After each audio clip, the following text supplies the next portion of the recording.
I never thought my own sister could betray me like this. While I worked day and night, juggling remote jobs, skipping meals, saving every dollar just to pay for both of our college fees, she was secretly plotting against me. I thought we were in this together.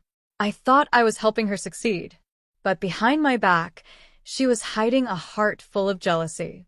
She stole the money I had saved for my final semester and tried to ruin my future just to stop me from getting my doctorate degree.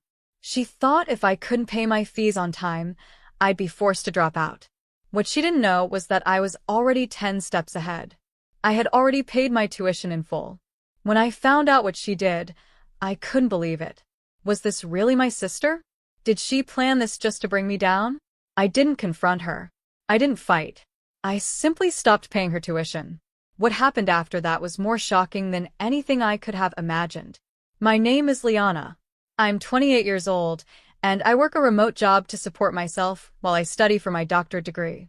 I've worked so hard for years, long nights, weekend shifts, even holidays, just to save enough money to reach my dream. No one helped me. I had to earn every single dollar. But I wasn't just paying for myself. My younger sister, Emily, is in college too. Our parents couldn't afford both of us, so I quietly paid for her tuition behind the scenes.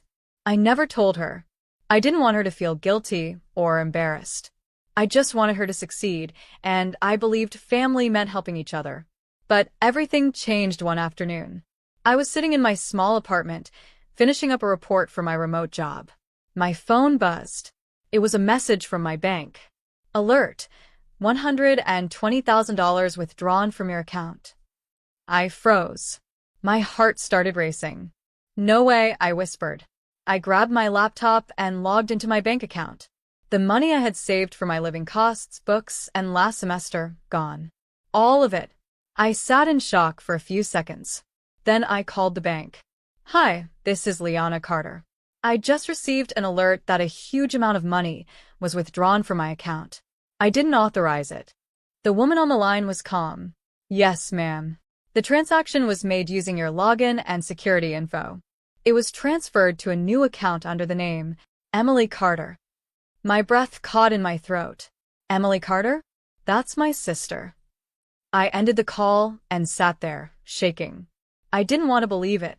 Maybe it was a mistake. Maybe she was hacked. Maybe. But then I made the mistake of opening Instagram. There she was, Emily, in a new designer dress, holding a champagne glass at some rooftop party. Caption: New chapter, new city, new me. I scrolled down. Photos of luxury bags, expensive restaurants, a trip to Miami, spa selfies. She used my money, the money I worked years to save. And the worst part? She had no idea that while I was working night shifts and eating canned soup, I was the one quietly paying for her education.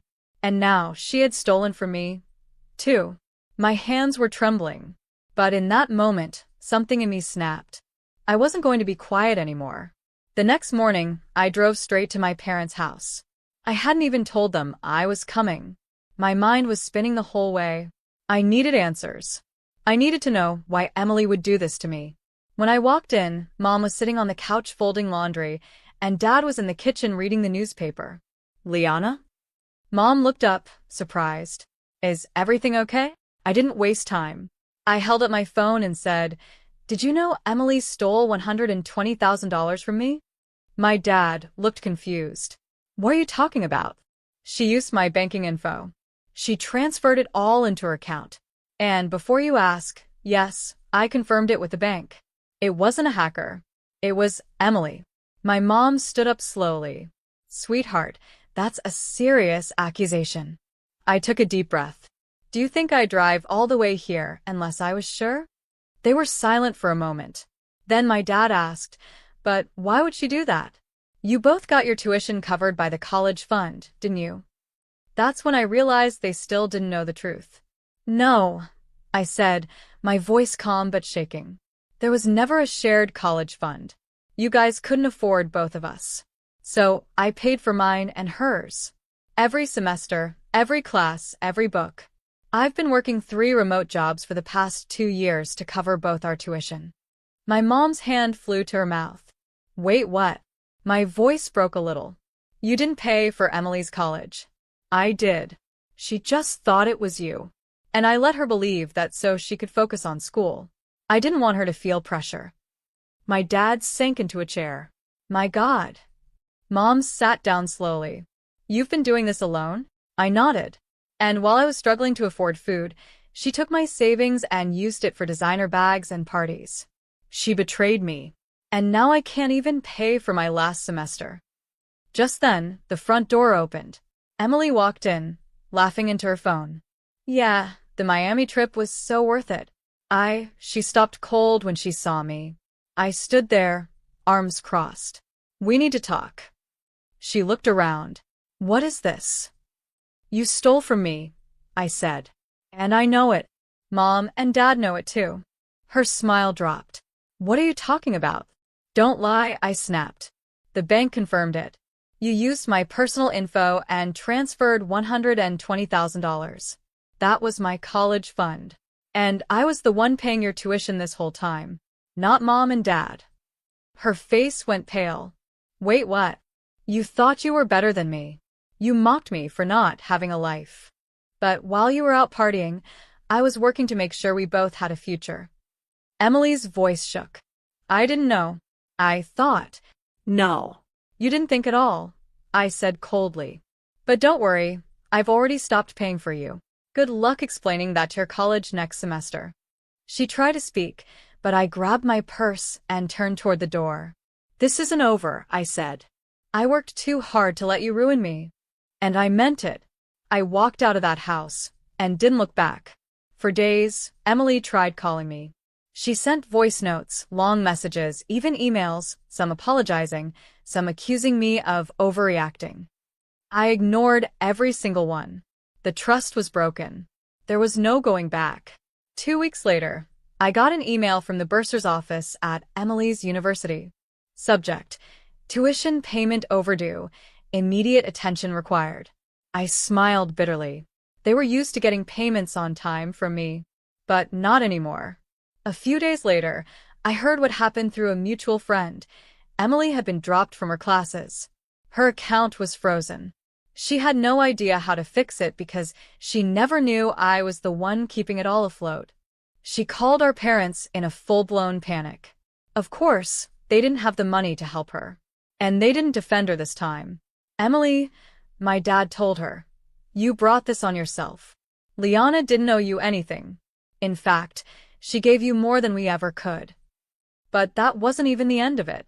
One evening, as I was finishing a late-night shift, I got a knock on my apartment door. It was Emily. She looked like a mess, tired, stressed, and scared. Liana, she said, her voice cracking. Please, I didn't know it was you. I thought Mom and Dad were paying for my college. I wouldn't have taken the money if I knew. I swear. I crossed my arms. You didn't even ask where the money came from. You just spent it like it meant nothing. I was stupid, she whispered. I messed up. Please, can you just pay this last semester? I promise I'll pay you back, every dollar. I stared at her for a long moment. No, I said firmly. You don't get to ask me for anything anymore. I warned you. I told you it was over. She wiped her tears and begged again. Liana, please. I'm nothing without college. I'll be a joke. I narrowed my eyes. Then maybe it's time you stopped depending on people who never owed you anything in the first place. And with that, I closed the door. For the first time in years, I chose me. A week later, my phone buzzed with a new email from the director of my doctoral program. Subject: emergency meeting request, urgent. My heart sank. I assumed the worst. Had the missing funds affected my enrollment too? I jumped on the Zoom call that afternoon. My advisor, Dr. Rivera, greeted me with a calm smile. Liana, I wanted to talk about your tuition situation, she said gently. I braced myself. I understand if there's a problem. I was the victim of financial theft recently, and she held up a hand. I know. Your situation came to our attention through the bursar's office after your last payment bounced. I looked down, embarrassed. I'm really sorry. I'm trying to recover what I lost. Actually, she said, leaning forward slightly, You don't need to worry about that. I blinked. Wait, what? Your dedication and academic excellence were brought up at our last board meeting. Several faculty members nominated you for a special research grant. It was awarded to you last night. My jaw dropped. What? The grant covers your remaining tuition and provides a monthly stipend, she said warmly. You'll also receive a position as a junior researcher in our program. Your work ethic and grades made this an easy decision. For a moment, I couldn't speak. Thank you, I finally whispered, my voice trembling. Thank you so much. I ended the call in shock. After everything Emily had done, the universe had flipped the script. But that wasn't all. 2 days later, I received an invitation to speak at a private women's leadership forum hosted by the university. Someone had anonymously submitted a story about me, how I worked 3 jobs, supported my sister, and stayed committed to my goals through every hardship. I didn't know who sent it. Maybe one of the faculty. Maybe someone at the bursar's office. But it didn't matter. People finally saw me. And for once, I wasn't hiding behind anyone else's future. I was standing in my own. After the leadership forum, everything changed. I stood on that stage, wearing a borrowed blazer and trembling heels, and told my story, the real one. I spoke about sacrifice, about being underestimated, and about the betrayal that nearly cost me everything. There were no names, no petty details, just the truth, told with calm strength. When I finished, the applause didn't stop. Even after I stepped down, people came up to shake my hand, ask questions, and say how inspired they were. Some were students. Some were professors. One was a local journalist. By the end of the week, an article was published in a regional education magazine. The sister who paid the price, a hidden hero's fight for her future. And that's when Emily's world began to unravel. People from her college started connecting the dots. A girl who partied nonstop. A girl who was suddenly kicked out due to non-payment. A girl whose older sister happened to be featured in a viral story about working 3 jobs to support her family. Emily's friends began backing away. Her social media comments turned cold. You owe her an apology. Wow, this is who you really are? How dare you treat your sister like that? Then came the legal part. I hadn't planned on filing charges. But the more I sat with it, the more I realized it wasn't just about the money. It was about the betrayal. The violation of trust. The years I spent building something she tried to destroy in a single selfish act. So I filed a civil suit. The same lawyer who helped with my grant, a former alum, offered to represent me pro bono. I've read your story, he told me. You deserve more than an apology. You deserve justice. Emily tried to dodge it, of course. But the evidence was solid. Bank records, text messages, even her social media bragging. The court moved quickly. And then, something happened that I never expected. The same university that expelled Emily? They sent a formal letter to me, asking if I would consider helping them design a mentorship program for underprivileged women in STEM. They even offered to name it after me. I stared at the letter for a long time, tears in my eyes.